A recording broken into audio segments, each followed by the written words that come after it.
An idea comes, and you see it, and you hear it, and you know it. It comes like on a TV in your mind. So they're beautiful gifts. And I always say you desiring an idea is like a bait on a hook. And if you catch an idea that you love, that's a beautiful, beautiful day.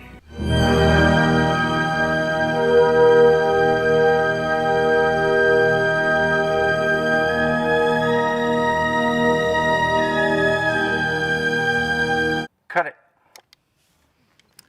Beautiful.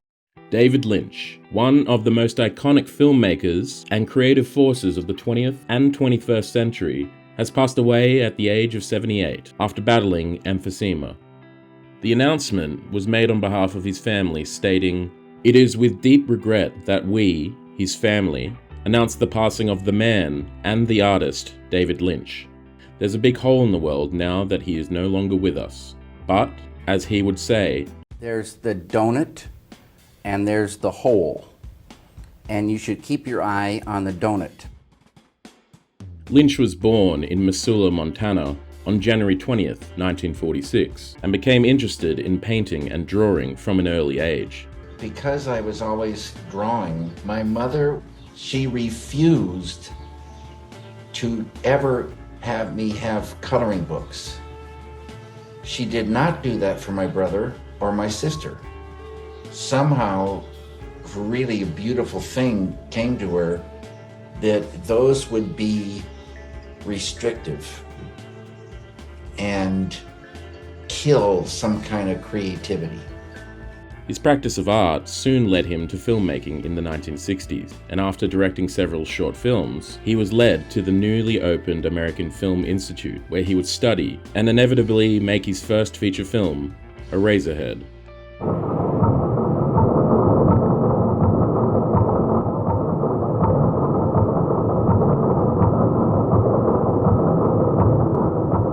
I know pretty clearly that there's one particular shot when Henry walks down the hall, he puts his hand on the doorknob and turns it, and there's a cut. A year and a half later, he comes through the door.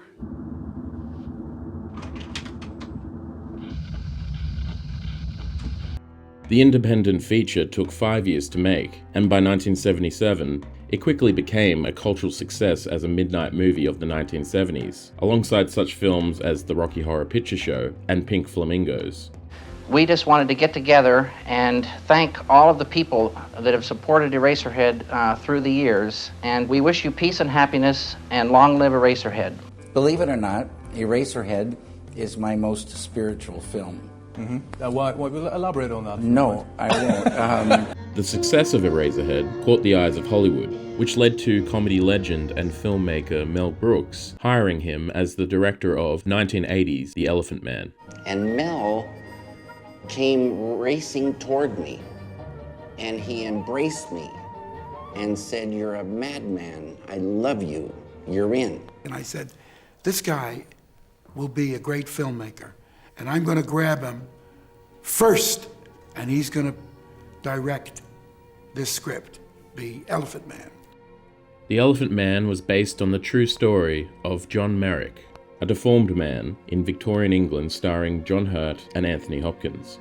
I am not an animal! I am a human being!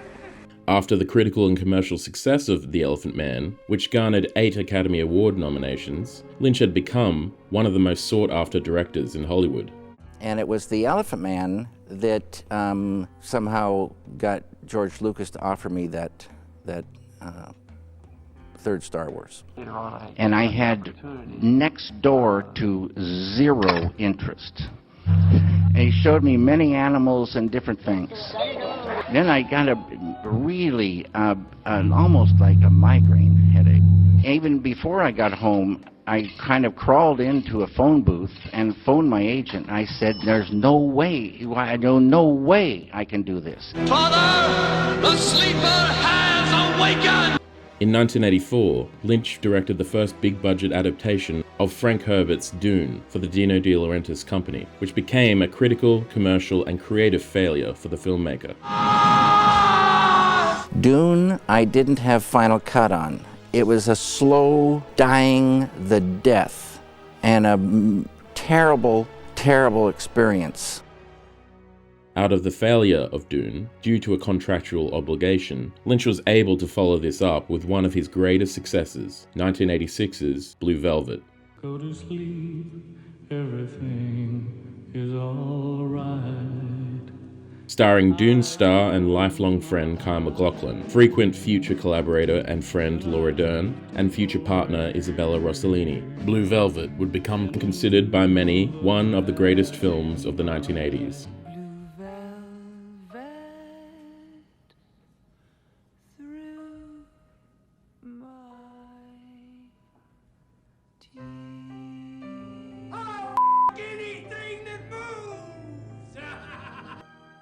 Lynch would follow this success with Wild at Heart, starring Laura Dern and Nicolas Cage, which won Palme d'Or at the 1990 Cannes Film Festival.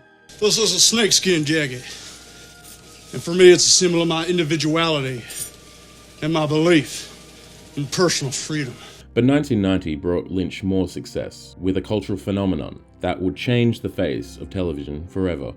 She's dead, wrapped in plastic.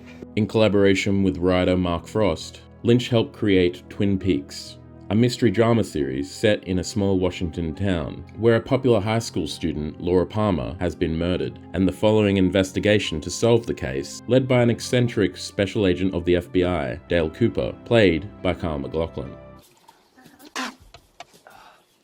Damn good coffee. And hot.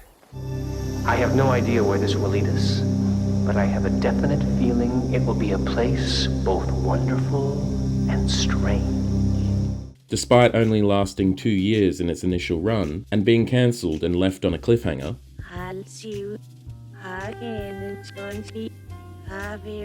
Twin Peaks is still considered one of the greatest television shows of the 20th century, and often highlighted as a core building block to the prestige TV boom of everything between HBO and Netflix. You remind me today of a small Mexican chihuahua. In the 90s, Lynch continued his creative momentum, starting with a film prequel-sequel to Twin Peaks, dubbed Twin Peaks Fire Walk With Me. I know, Coop. Who do you think this is there? Then Lost Highway in 1997. Who are you? And then the delicate G-rated Disney-produced character drama, The Straight Story, in 1999. You've got two brothers that haven't spoken in 10 years. I want to make peace.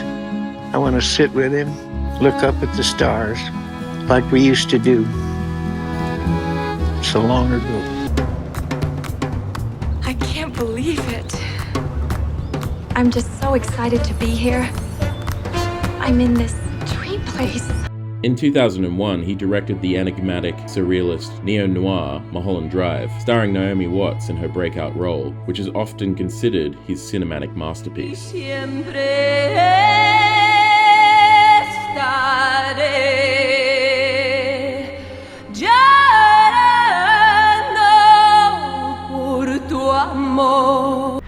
Evil was born and followed the boy. Lynch would release one more feature film in 2006, directing the epic surrealist nightmare Inland Empire, starring Laura Dern. Do you love me? It's a story that happened yesterday, but I know it's tomorrow.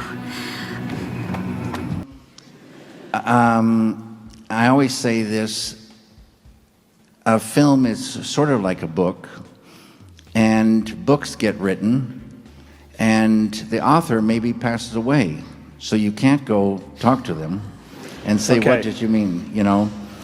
But the new millennium proved to be a creative playground for Lynch. And if you can believe it. In the early 2000s, he created davidlynch.com, where he would reveal paintings, experimental short films, and documentaries. We're cooking quinoa. and created a YouTube channel where he would often be found doing a daily weather report, a ritual he kept up for years, even during the COVID lockdown. On 70 degrees Fahrenheit, 21 Celsius. I'm wearing dark glasses today because I'm seeing the future and it's looking very bright.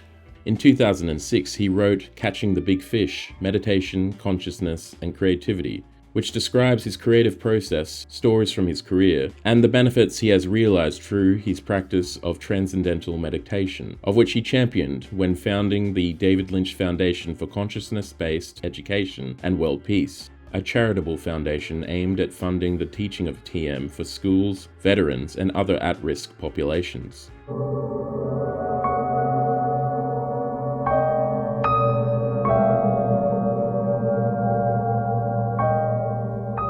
Always the music enthusiast, he would ramp up production on several albums, releasing 3 albums of his own, and collaborating on others with frequent collaborators Angelo Badalamenti and Krista Bell. And I would go, and he said, oh, that's it. Oh, that's so beautiful. Angelo. Oh, that's tearing my heart out. Once upon a time we took a chance and fell in love. Funny, make me laugh. Go. Go? Go. Funny. 3, 2, 1. Lynch also began taking on more acting roles as he had done in Twin Peaks, in such shows as Louie, The Cleveland Show, and Family Guy, where he played himself. Hello, I got you a present. It's a thumb. Don't look away. Let the fear wash over you. I don't understand. That's the whole point. He even portrayed another icon of cinema, director John Ford, for Steven Spielberg's 2023 film, The Fabelmans. Now remember this. When the horizon's at the bottom, it's interesting. When the horizon's at the top, it's interesting. When the horizon's in the middle, it's boring as shit. Now, good luck to you. And get the out of my office. Coffee time. By 2017, however, he was lured back to his most iconic world, returning to television to direct a long-awaited follow-up to Twin Peaks, with Twin Peaks: The Return, an 18-episode limited series event, which continued the story of the original show in surrealistic fashion. Hello! Making what many have considered a TV event unlike any other before or since. What year is this?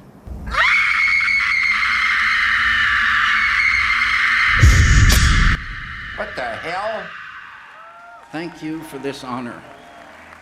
And to all the people who helped me along the road. With his death in 2025, Lynch leaves behind a lifetime of unique creativity, making an indelible mark on history and the world at large. The best thing in the world is ideas. None of us do anything without an idea. So there's ideas for everything, and I love to try to catch ideas and catch an idea that I fall in love with. And then I know exactly what to do. Stay true to that idea, translate it to one medium or another. You know, just realize the ideas that you fall in love with.